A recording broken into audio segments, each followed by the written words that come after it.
All right. Welcome, everybody. My name is Bill Kearney or William Kearney. I am the current chair of the ACM2Y. The ACM2Y is an interest group of people who are interested in two-year education. This could be community college instructors or anyone really who either teaches at a two-year or is interested in two-year or articulates with a two-year. So you can join the ACM. I'll put a link in the chat here. acm2y.acm.org. I'll toss that link up in a second. So today we've got a talk on tools in computer science education, which is throw that in chat, right?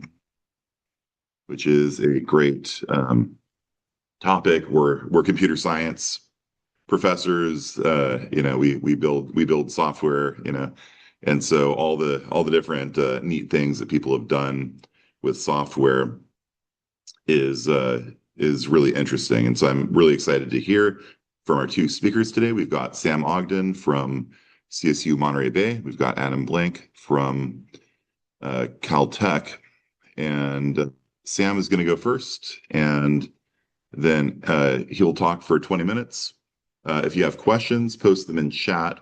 Ripal, my co-host, will collect the questions, and then we'll ask those questions to the speakers.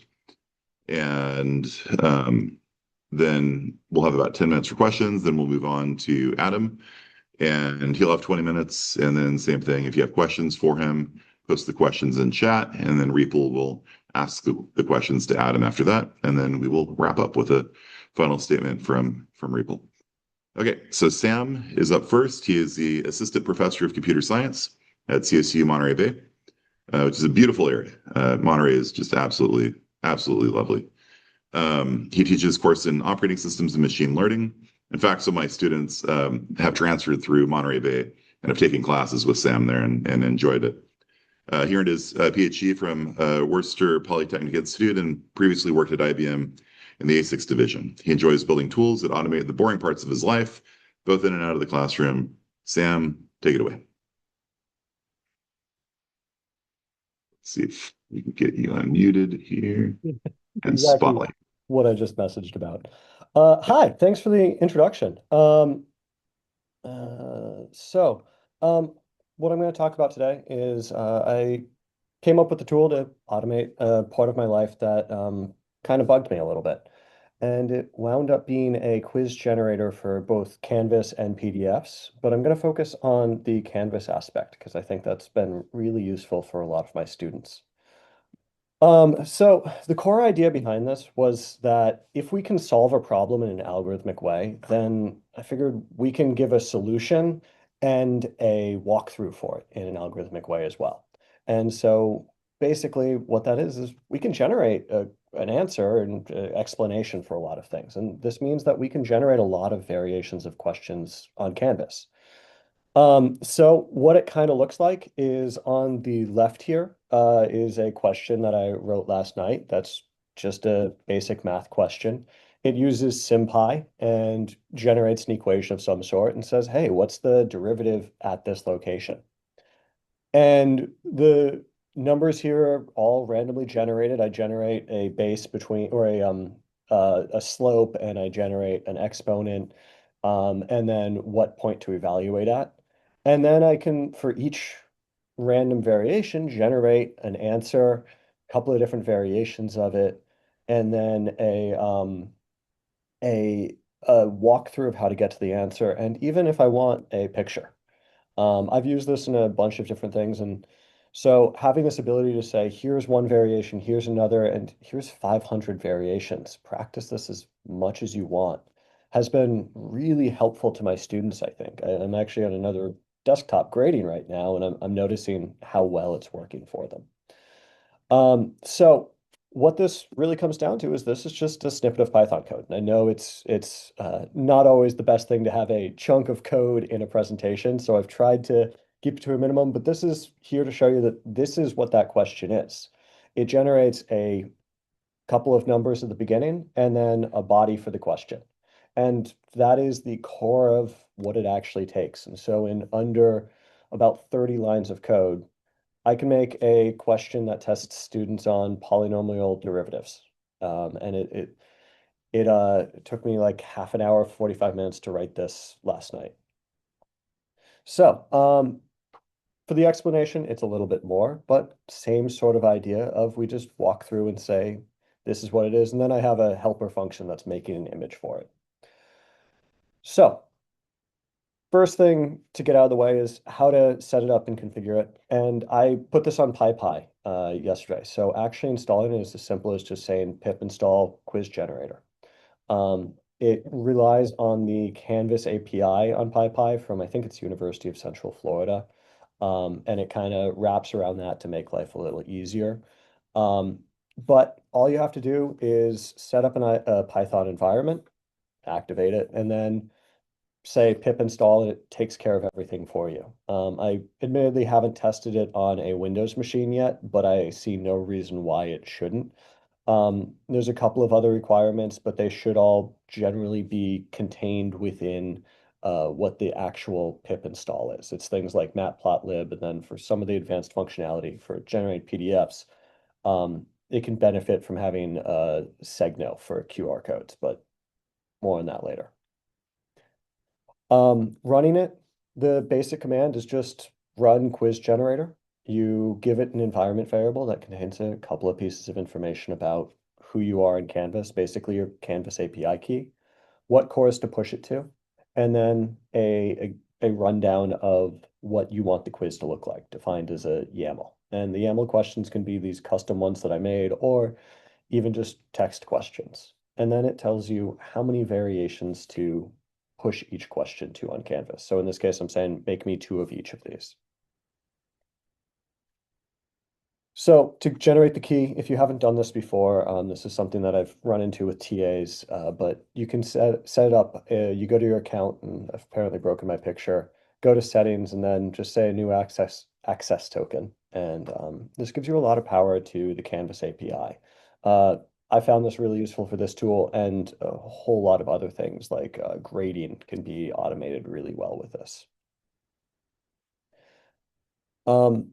The environment file just has the Canvas API URL and the Canvas API key. In a future work, I would want to make this, or you can also pass it in the command line, but this is the easiest way just to keep track of what they are. And so this is that file you're going to be passing in and when you call it.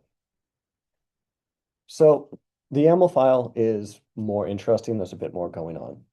The big pieces are you basically say, what do you want to call this quiz? Sample quiz questions, because very exciting quiz. And then I have a couple of built-in quiz question types. So text here is just take this text and plop it into the canvas and make it an essay question. So you can ask students big questions, have them fill it in. You can also do these custom question types. And you can include them by saying my custom problem. So I have a my custom problem.py where I was writing a custom problem type. This tells it to find it and import it. And then I can use those questions throughout here. So that one I was looking at earlier was derivative question. And I say repeat it twice. So give me 2 derivative questions, each one worth 5 points. So what this is defining is this is defining 3 10-point questions and then 2 5-point questions. So actually running it, I know body of running a tool, but basically you just say, here's my environment file, here's the YAML that defines the quiz, and here's the Canvas course ID.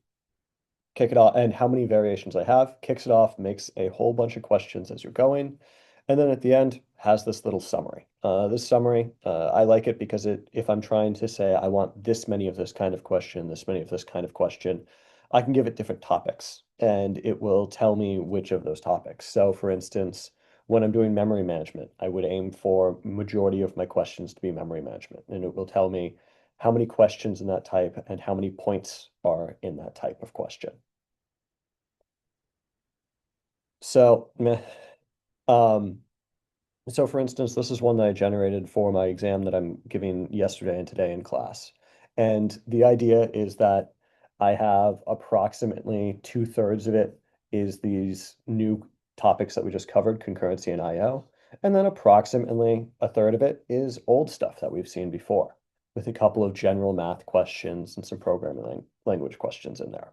And one of the cool things is I gave the exam yesterday and I'm giving the exam today.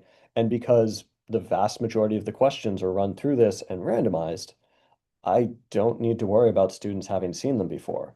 I kind of guarantee it because what I do is I make a practice quiz for them that consists of here's the algorithmically generated questions. Go through and do these until you're sick in the face or sick of them. And then you'll have a pretty good basis for the mechanical aspects. And then you can go on to studying or just applying the mechanical aspects. So you can start doing those synthesis questions that are worth less points, but are going to be what really differentiates those students from you know what you're doing to you might be a little bit weak. So when I run this, it generates these sample quiz questions on Canvas. I put it in a dev group so I can easily delete it if I need to get rid of them all quickly. And then within it, it looks like this, where what it's doing is for each variation, it's going to make a question group and just make a bunch of different variations. It is randomly generating this x equals 2 and this 6x to the third and making those numbers up as it goes, and it can generate those answers for every single one of them.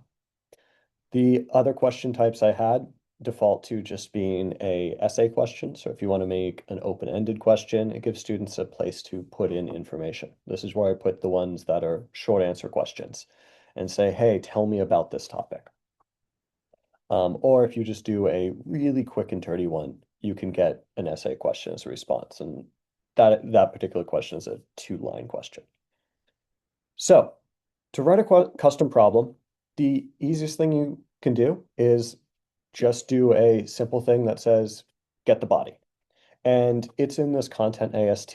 You can get away with not even doing the content AST. You could just give text if you want and have just return back a string. But what the content AST does is it means that if you want to push it to Canvas or some other source, it's a representation that doesn't depend on any of those. And so you just say, generate this in a LaTeX format, generate this in Typist. And so I use the same questions both on Canvas and on paper. So this one is just what is random plus random? That was this question 2 that you see back here. Not something I'd actually ask, but wanted to show a bare minimum. A slightly more complicated question consists of a get body and a get explanation, where the get body is, here's the chunk of the question I'm going to ask. And the explanation is, here's how you do the walkthrough of it. The refresh up here is every time you make a new version of this question, what it does is it sets up what are the internal variables needed to generate this question. So in this case, this question is what is A plus B? So this says A is this, B is this, and the answer is going to be C, which is stored as an integer. And since this is picking random integers between 0 and 100 and negative 100 and 0, this means that this will give the answer as one of those variables or one of those kinds of data. So when you run this, this gives you the more complicated of 50 plus negative 100.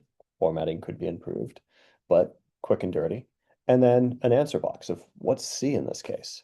And then it has, here are the different ways that I would accept this answer. Some of my things have fractions or decimals, so I made this thing called an auto float that just kind of says, give me whatever. And I'll try to make it a reasonable interpretation. And then it gives an explanation. In this case, explanation isn't super complicated, but as you saw earlier, we can have any sort of explanation we want, including pictures. So what we would have to do is we can just use the tools that we all know and love, Matplotlib and SymPy, and we can start getting more complicated things. And I guess I say know and love, and I've never used SymPy before about 2 months ago. But the idea is define an equation and then we can walk through it. And so the explanations can be as easy or as simple as you want. So I have ones where what I do is I walk through a paging example where I have a page table and I say, we know this and we grab out this value and I can highlight that value in the table, and it's the real values that they saw in the problems. And that means that I can give a handbook or step by step for this exact problem that you've never seen before and you will never see again, how to solve it. This, as I said, explanation is a little bit more complicated, but the basic pieces are make a paragraph, toss in an equation, make a paragraph, toss in an equation, give me a picture. And so long as we think about what we want to put in there, it's not too bad. There is a size limit on Canvas, where if you include a giant table, it will eventually fail. For the size limit for the explanation that I've run into. But for the most part, it's not been a limit that I've bumped up against all that often. So the benefits that I've run into on it, or that I've have for this is a plot that is very rough. It's one I show to students to encourage them to actually go off and do it.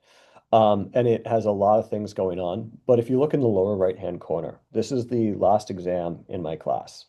And the students who didn't do much of the practice quiz that I gave them, which is I pick, in this case, 8 questions, say, do these, they are going to appear on the final exam. Those students who didn't really put in much effort, they got 0 or 1 point. They averaged about a 55 on on that last exam. The students who put in a solid effort in all of them and got all of the questions more or less right, they tended to get up in the mid 90s. And correlation, not causation, absolutely the case. Because the students who are doing this again and again and again are going to be the ones who are going to probably do pretty well in the exams and study in other ways. But the fact that all of these have a pretty strong slope, and I will admit that some of these are students take it one and call it a day. Some of them are students take it 10 or 15 times. And it just gives them a way to look at what they're doing.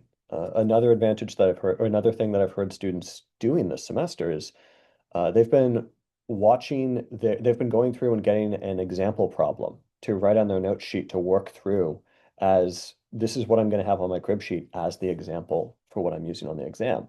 I don't 100% know how I feel about that, but it does seem to strongly indicate that students who do this tend to do better. Um, there's a couple of other fringe benefits. As I said, this is the question. This is how I would run it for making a PDF. In this case, I'm using Typist as an output. And this gives me an exam that has the exact same format question as online. And so one of my goals is to make sure that this is as similar to what they've seen in their practice as what they're going to see. And how many problems can I make? Well, if I make 200 variations of 5 problems, that's 320 billion variations of that quiz. I can tell them go through and they'll never see the same set of problems again. It's statistically unlikely. I tell them lottery ticket if they do. And so I can give these long explanations for all of these. So they can get really comfortable with the questions. This is, again, wall of text. But on the left is the problem that I give them online. On the right is the explanation with all of those same numbers just plopped in. And so I can tell them, hey, this is what I was looking for. This is how you can compute it. This is what this particular bit means. And I can highlight that bit. And these do get a little complicated at times, but you write it once and you can use it again and again. By generating a bunch of variations, you can give students as much practice as they want. This is the PDF that I generate. There's not enough space, but it means that they've seen this before, they know what they're doing. And I think it fixes a lot of that lockup of not knowing what they're going to face. Just grading this morning, I noticed that a lot of my students have made way more progress than they have previously. And it seems like they're getting a lot of these calculations questions a lot better. Another benefit, and just quickly mentioning this, is I have a grading tool I've been setting up as well, where I upload a PDF. And because I generate these programmatically, I can generate not only the answer key for them to display this is what the correct answer for this handwritten question should be. So this one is, they didn't quite get it right, but pretty close. And then I can generate an explanation that I can send to them as well. And so in their feedback file, it actually includes both what their explanation is, any extra notes I have, and a walkthrough of this specific exam problem that they had. And this has been an absolutely incredible thing for me to have because it means that my grading can go a lot faster as opposed to me having to calculate average memory access time. I can just have them do it. But the Canvas side is more useful for giving practice to students. There are a couple of drawbacks, and I feel like I need to mention them. It does make your Canvas shell complex. Transferring a Canvas shell that has a very large quiz in it will take forever or potentially fail. So what I do is each semester I just delete them. Problem goes away, and then I re-upload them in the new Canvas shell. And because it's all done automatically, it's not really a huge issue for me. Editing quizzes can be challenging. If you have a really big one, it will 503 on you. One way around this is to make a question bank or to make a quiz, then make a question bank from the quiz. There's no API way to make a question bank directly, unfortunately. Canvas is weird, so it goes. The AST is something that I will admit there is improvement. And so one thing I'd love to get is any feedback on using it, what people like, what people don't like, and how I can make it better for other people. And then finally, Canvas can be slow to upload sometimes. That's not really in my control. I've looked at making a multi-threaded solution and it's definitely fallen into the future work. I just have a server that I tmux into or SSH and tmux into and let it run on that now. So basically, as I said, this is available in PyPy. It's as simple as just saying pip install quiz generator. It's decently rough at this point. I've been using it for about a year and a half, 2 years now. So it's in better shape, but every so often I do run into rough edges, mostly when I'm making new questions. But it's really helped give my students a lot of practice. It's really nice to be able to say, hey, go off and practice this as many times as you want. You'll always see novel questions. You'll always see the explanations for this novel question. And it is not that bad to create. And then I can also give them those on the exams. So it gives them a lot of confidence going into math questions on exams because math questions are really well suited to this. So my machine learning class, I've been developing how do we do SGD questions. So yeah, if you have any questions, I would love to hear them. If you have any thoughts and if you want to use the tool, feel free to try it out, reach out. There's a GitHub, there's the PyPy. You can tweak it yourself. You can toss an issue at me, something along those lines. But yeah, I'd love to hear any thoughts.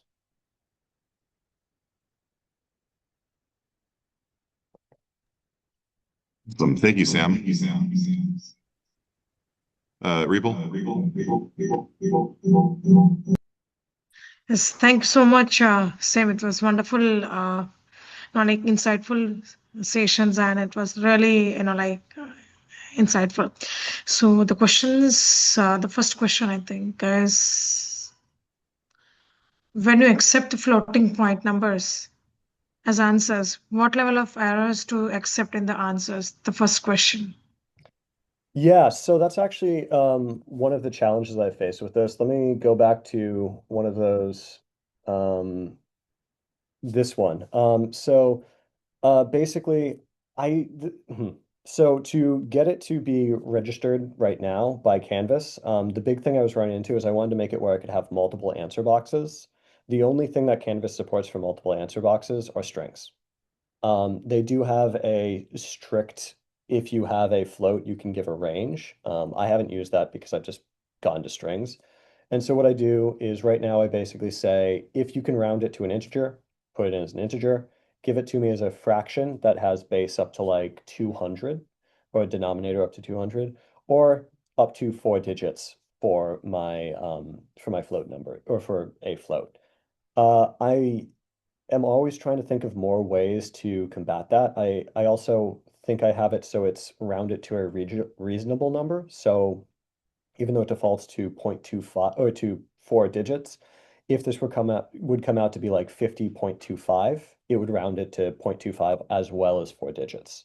So what I tell my students is 4 is a good default.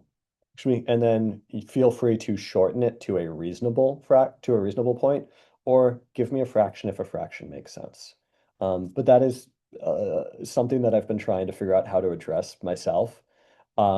And what I might do is if I register that there's a single answer, just kind of say, okay, here is a different kind of representing this. And that might be a way around that. All right. All right. Thanks so much. The next question is, would this work for pen and paper test as well as online?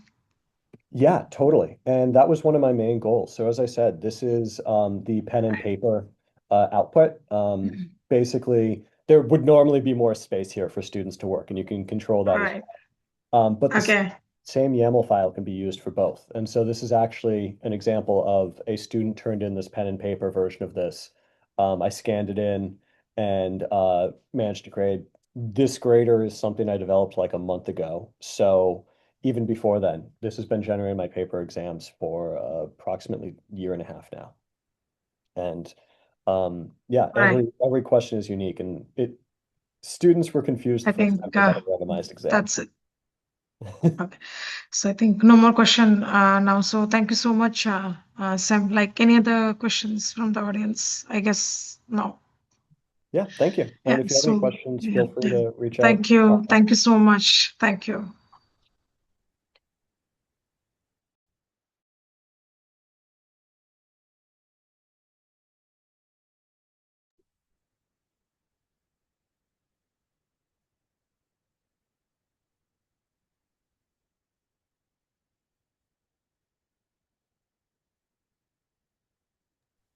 All right.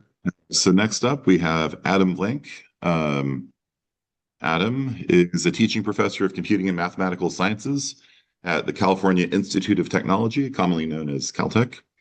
They enjoy experimenting with new pedagogical ideas involving technology, human computation, and collaboration to improve the classroom experience for all students, no matter the background. Adam teaches a wide variety of core computer science classes, including systems programming, mathematical foundations for computer scientists, and data structures. During their graduate work, they developed and taught a new discrete mathematics course at Carnegie Mellon.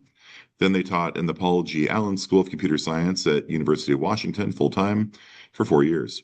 They've taught more than 2,000 students at these schools and supervised more than 200 teaching assistants. Adam, take it away. Thank you, Bill. Okay, so what I plan on doing is showing you a variety of tools that solve a bunch of different problems. And I appreciate that that Sam can release his stuff. Mine is not quite in a release state right now, but I am happy to help people adopt variants of it. So I'm going to start with what we call diagnostics. And you're going to see a theme that looks actually pretty similar to what Sam was talking about because I think we all face similar problems. So during lecture, I don't like to talk very much because I think it's a waste of their time. So most of it is them doing problem solving. And so what I've developed is a system that we call diagnostics. You can think of it as if you've ever used Poll Everywhere. It's like that, but it allows me to do more stuff. So in particular, one thing that I found Poll Everywhere is very bad at is allowing the student to answer multiple pieces of a question. So in particular, you can see this particular piece of code, which comes from CS1 or my CS1 class involves giving pieces of code because when we start giving them things to do, I really only care about certain aspects of it, and I would like them to read code in addition to writing code. And so this question has 3 blanks, this one has more blanks, and this one has 2. And you can see these are multiple questions that we do throughout lecture. And so the way that the students interact with this is literally they go on their laptops, they collaborate with each other, and they type in the answers.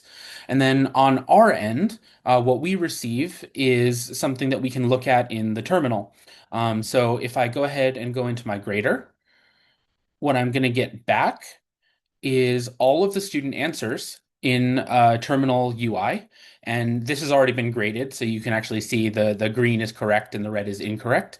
But the interesting thing about this particular interface is, so I'm going to go ahead and reset all of the grading just so that I can show you. If I accept an answer, it infers all of the answers or partial answers that are also correct based on what I've already accepted. So if I reject this answer, it's going to find, oh, hey, I've already graded this part. And it does the inference automatically, and it does as much of it as it can. Also, these are sorted by how common the answer was. So the top answer is almost always going to be correct. And then you can see as we go down. So if I like accept this, reject this, reject this, it's going to be very quick to actually get through all of these. And there really aren't that many, even though I have 150 students in this class. So if you have fewer, you're going to get very, very small numbers of answers. What you can see here is this is inferring what the question is. This markup here, which I'm also going to show you, is how I write these questions. So it's just straight up markdown with a little bit of HTML in it and these special bracketed things, which indicate how I can make a fill in the blank question. And so these pluses are basically saying how big the thing is, and this equal is part of the syntax just to set it up. You can do more complicated things if you really want to do HTML down here, and you can also do multiple choice among other things. So sometimes, let me see if I can pull one up. Sometimes we give them full lines, so this is just asking for 5 lines of code, and sometimes we just give them a big box that's like, please fill in all the code. And so it's pretty extensible in that sense. This tool that I was showing you that grades also does a bunch of other stuff. So I'm canceling it because I don't want to overwrite my students' grades. But basically, this tool has a bunch of different things that it contains. So it does also use the Canvas API wrapper for exactly the same reason Sam was using it. I don't want to interact with Canvas if I can avoid it, and I'd rather just do everything. So if I, for example, say CS Canvas, it'll give me a bunch of different possibilities. So I can, for instance, list my TAs. So it'll find from Canvas, it'll go figure out which people are listed as TAs, and sometimes it's useful to like email all of them. And so here are all of my TAs. More importantly, I can get the roster, I can get the calendar link, I can get all kinds of things, but I can also create assignments. And so one thing that I don't want to have to do is go into Canvas and manually type in all of the things. And so if I create assignment, what it's going to do is it's going to ask me for the group that it's supposed to go in, the name, and then when it's due. And you can write something like Tuesday, which will figure out automatically that it's the next Tuesday. I can also interact with GitLab, which is how we keep track of their submissions. So I can add a user, I can create a repo for the student, which automatically copies the root repo. I can add the staff to all the repos immediately, all kinds of these sorts of things. And then in addition to that, we also have a grader, which we're not currently using. So I'm not going to bother talking about that, but you can also easily switch between courses. So right now you can see on my terminal, I'm on the CS1 course over here. But I can also just do CS course to a different one. So this is 24FA for CS24. And then if I now go into the diags, it'll be a completely different interface. And so what I kind of want to just kind of articulate about this particular thing is very similar to what I think Sam was getting at, which is there's a lot of stuff we can do to avoid having to waste our time on things that don't matter. And that's kind of the theme of, I think, the types of tools that I write. So I want to switch to a different tool just to kind of go with breadth over depth. So this is our CS extensions tool. So basically, I don't want to have to manually grant extensions for 150 students, but even if you have a small number of students, keeping track of all of this stuff is really annoying. And so what I do is we have this interesting policy, which is all written up here. But basically, the gist of it is if you take an extension on assignment X, you are not allowed to take a free extension on assignment X plus 1. The idea being we don't want them to fall 2 weeks behind, and if we keep on giving them extensions, they're going to continue to fall behind. They can take a penalized extension on assignment X plus 1, but again, all of this policy is really complicated, and I don't want to keep track of all of it. So what I've done is I've used Airtable to do that for me. So they can select a project, which I don't know why it's taking so long, but these are the 2 projects in CS24 that are open right now. And so if I request an extension here, it's going to ask me what kind of extension I want, and they get one extension that's 72 hours, and then they can choose between 324 and 48. And so I'm just going to go ahead and choose a 48-hour extension. So I'm going to get an email very soon that basically just says it's granted because we grant every other extension. But if you notice, there are now no results in free extension. It's gone ahead and figured out, oh, 4B comes after 4A, and I can't take an extension on both. So if I click on penalized extension, it'll now come up, oh, hey, there's two projects that I'm allowed to take a penalized extension on. And then it will proceed to open the repo, close the repo, keep a record so that we know what's going on. And so I'm going to show you what the data looks like. So this is all the extensions. You can see this is the one I just requested. And it keeps track of pretty much everything. And I don't really have to look at this, but I can if I want, and I can filter by project and things like that, or active things or pending things. And this is all based on Airtable. And so what I've done is I have a students table, a courses table, and a projects table. And the requests are all based on what projects exist, what courses exist, and what students exist. And so I've used this particular thing for a bunch of stuff. It's also how they register for projects. So if I switch tables or bases, I think is what Airtable calls it, and I go to project registration, what you can see is these are similar requests once it pops up. These are similar requests, but basically they're sorry, this is old stuff. They're requesting a particular project, and then it automatically uses the GitLab API to say, "Oh, you requested a project. Let me clone you a repo, fork the original one, and set everything up." But then the question that pops up is, well, now they have to interact with GitLab, and in CS1 that seems kind of crazy. So what I've also done is gone ahead and we use VS Code. I've gone ahead and written a VS Code extension, and this is, I think, the most important part of what I've done because it's so extensible to anything you want to do. So these buttons don't normally exist in VS Code. In particular, this one is our custom tester, which is backed by PyTest, but provides a bunch of information about what has gone wrong. And I think this is incredibly important because when students are first interacting with Python errors, they're completely inscrutable. And so what you can see here is I have a bunch of colors and everything going on. And what it's done is it said, okay, so this is the section of the tests you failed in. This is the test case you failed. If you want to see our tests, here's where they are. If you want to see your function, here's where it is. Also, by the way, it has automatically jumped to the line in the VS Code editor that actually is the problem. My favorite part of this is this one right here. So what I've done is I've instrumented using the Python debugger the code, and you can see that it kind of reran the test that failed. And what it's done is right before it failed, it has given me all of the local variables.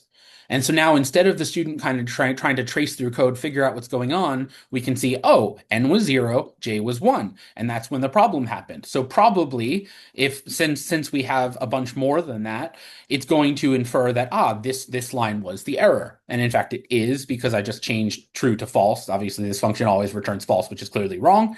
But if I change this to true, then it will continue and move on to the next test. And so the iterative process the students go through is they look at this output. This is the diff on what we expected versus what they got. And the general idea here is we want to show them as little output as possible while still telling them as much as possible to help them debug. So this is one feature. Another feature is that when I click this upload to GitLab button, it's going to do two things. First of all, it is going to find the code that I should submit and automatically submit all of it. But before it does that, it runs code quality tests. And so these do take a minute, but basically while this is running, let me tell you what it does. I find that when TAs or I grade code for code quality or style, we miss a bunch of stuff. And so I've automated as much as I possibly can, and I actually honestly can't think of any more things that I have missed, including variable naming, which I'll show you in a second. And so what this is it's automatically put this into VS Code's problems tab. And so, for example, this claims to be a for loop hygiene issue, what we mean by that. And this website has examples and also explanations for every single error we look at.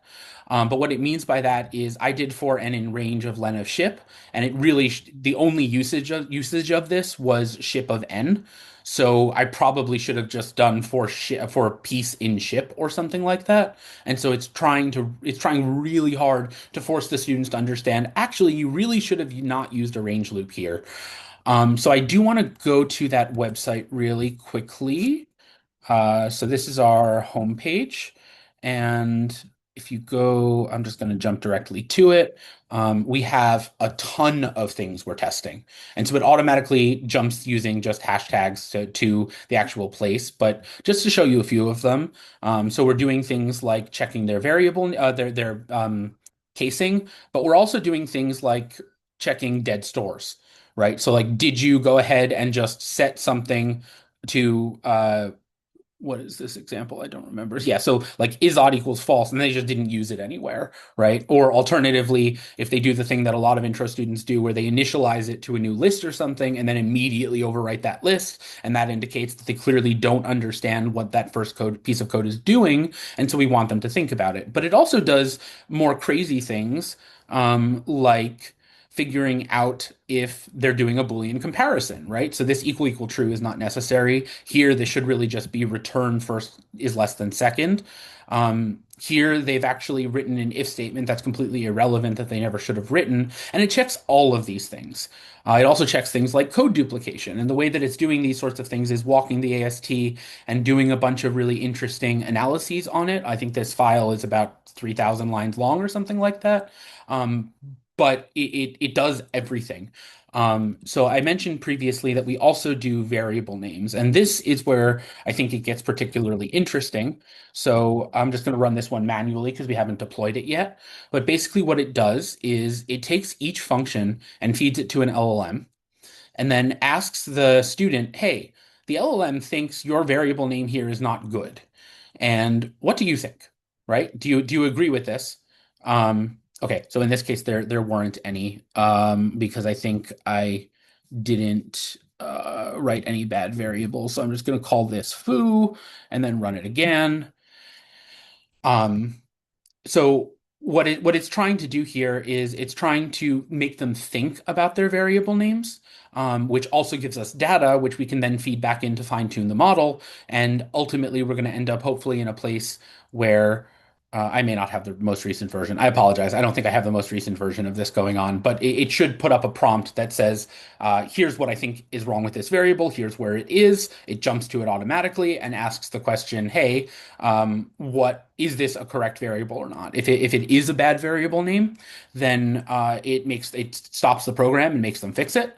And if they think it's not, then they have to give an explanation of why they think it's not. And we're forcing that metacognition on the variable names, which are historically something that we would obviously have to check manually, but because we're forcing that metacognition and not assuming the LLM is right, we've actually done two things. First of all, we've shown them LLMs are not always right, and second of all, and forced them to think about that fact. And second of all, what we've done is we've tried to force them to understand variable names matter. And these two are different tools because one of them is always accurate and the other one is sometimes accurate. But you could imagine using this sort of thing on a bunch of different stuff. And we are in fact doing that. So we have a similar thing that we're writing right now for more complicated other things where maybe they need to refactor the code or something like that.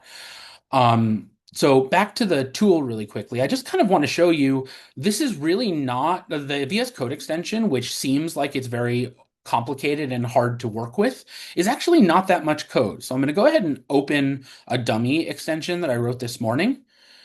And then I'm going to show you what it looks like. So in this, it's currently running everything, but I'm going to go ahead and run this dummy extension, which I'll show you in a second. So if I go ahead and run this, it will add a third thing here called Hello World. Okay, these are coming from my other extension, which I can turn off, but right now, the one that I'm adding is Hello World. And so I want to show you all the code that I've written to do this. So none of this does anything.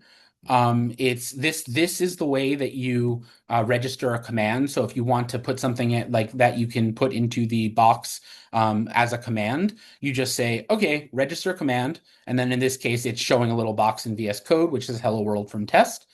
And then in addition to that, you add some JSON to a file. So you say that a command that I've created is called hello world. I would like a submenu with the label testing. And so I'm actually going to change this just to show you hello world. And I'm going to use a star instead.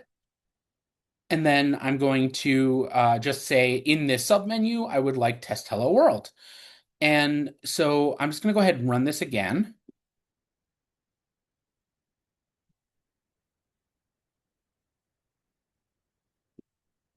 And if I run hello world, it's going to do hello world from test, just like I said it would. And that's literally all the code. There is no more code that you have to write to make a button in VS Code that your students can click that does whatever you want it to do. And so I think the moral of the story here is that while a lot of the stuff that we're doing looks complicated, it's actually really doable. This project, I've modified about 3 lines from the starter code that if you just ask for a new VS Code extension project, just using Node, it'll just generate the entire thing for you. And then all I've done is added that submenu. Everything else is just literally there to begin with. So just to wrap up, the tools that I've built are all to solve various problems, and they're really, there's a lot of stuff going on, but most of them are just Python files or alternatively they're Node files in JavaScript. And again, there's really not that much code, with the exception of the code quality checker, which has a ton of code. But also that's a file that I can literally just give you, and then you can run it automatically, and it will just do all the tests in whatever you choose to do. And so our goal here is obviously to share stuff, but also to just open your mind to the possibilities of what you can do by spending a couple hours writing something that makes your life easier, makes the student's life easier, and more importantly, removes non-learning outcomes from the things they spend time on.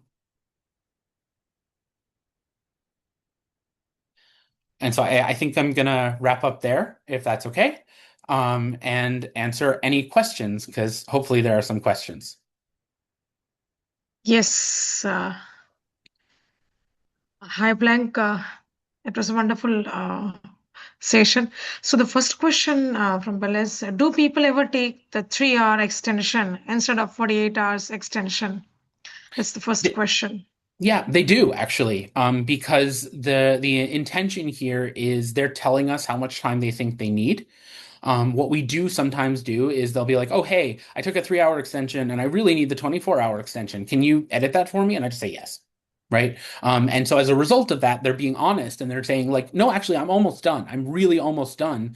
And I think they're signaling to us when they do this that like, I was on top of this. I didn't actually need something significant. And so that's why I've chosen the gradations that I have, 3, 24, and 48, because it's kind of like I need a tiny bit of time and then I can be flexible next week. Okay, you took a 3-hour extension. You didn't take a 48-hour extension. Maybe I can give you that non-penalized extension because you didn't really spend any extra time on it.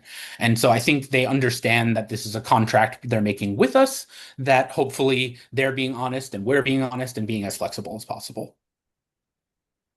All right, thank you. Next question is, what sort of variables names was used to train LLM, trained Yeah. on? So the LLM right now is just a system prompt. And it's a system prompt that basically just says, tell me your confidence in how much you think this variable name is bad.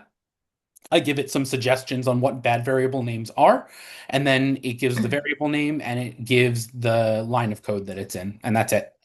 And the intention here is to feed everything back into the LLM to fine tune it, but it's surprisingly good for just like a 200-word prompt. All right. Okay. So our next question is from Sam. Do you use a self-hosted LLM or remote one?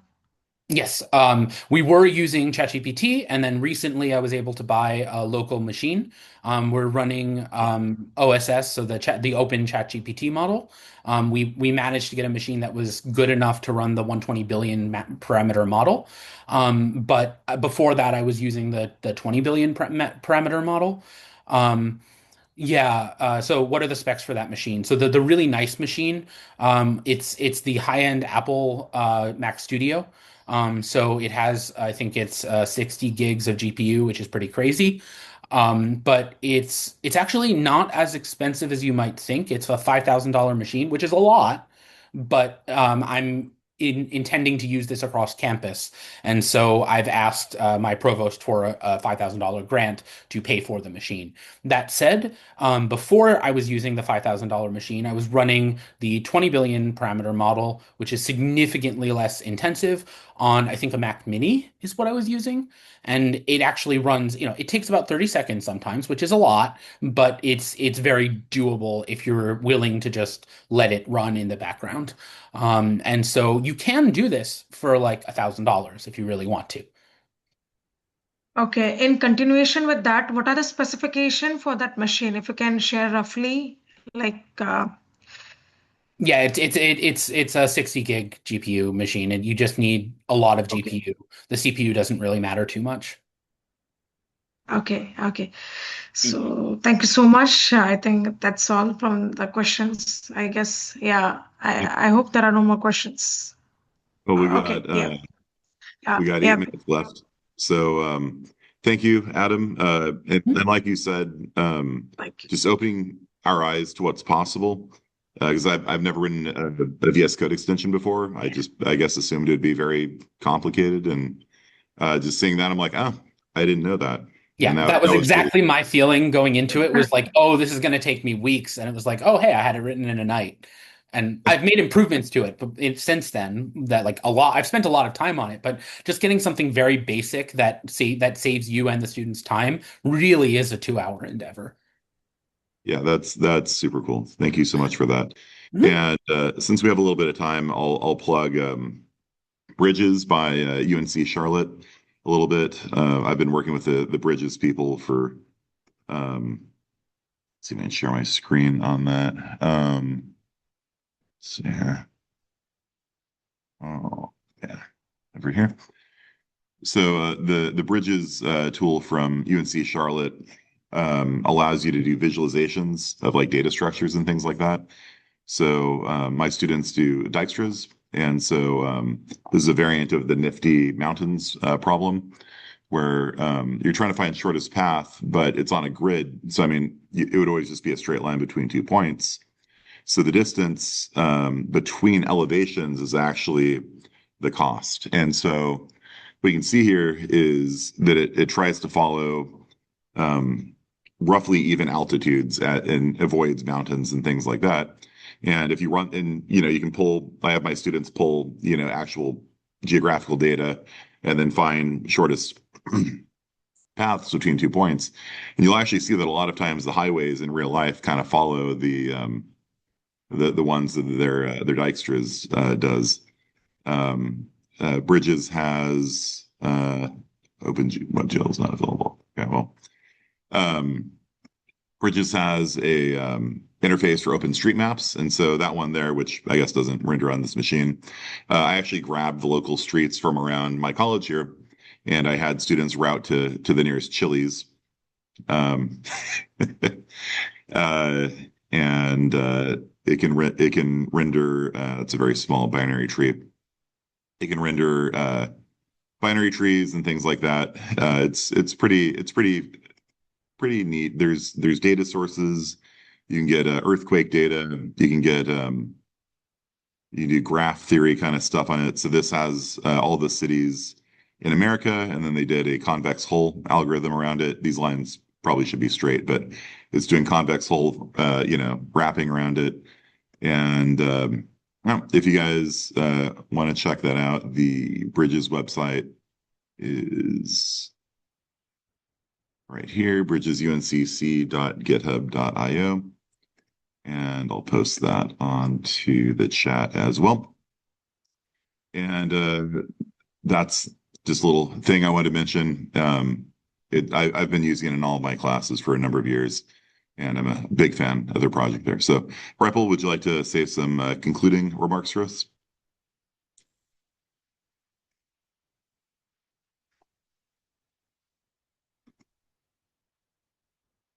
Share.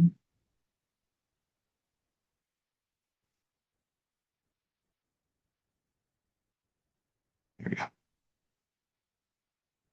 Adam's still spotlighted.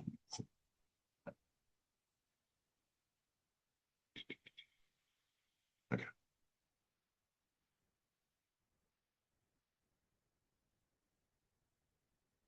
Ripal, would you like to give some concluding remarks?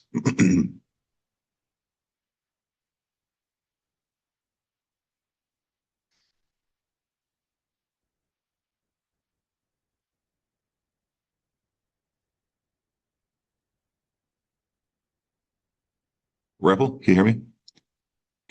Yes, yes, yes. Okay. So thank you so much on behalf of ACM2Y. I really thank Sam, Adam, and of course, Bill. Thank you so much for this session. So yeah, thank you. Right, well, thank you, everyone. Thank you for coming out, and we'll post the recording Thank on you. the ACM2Y workshop website. And have you Yes. a wonderful morning, afternoon, or evening, depending on where in the world you are. Have a good night, everyone. Thank you.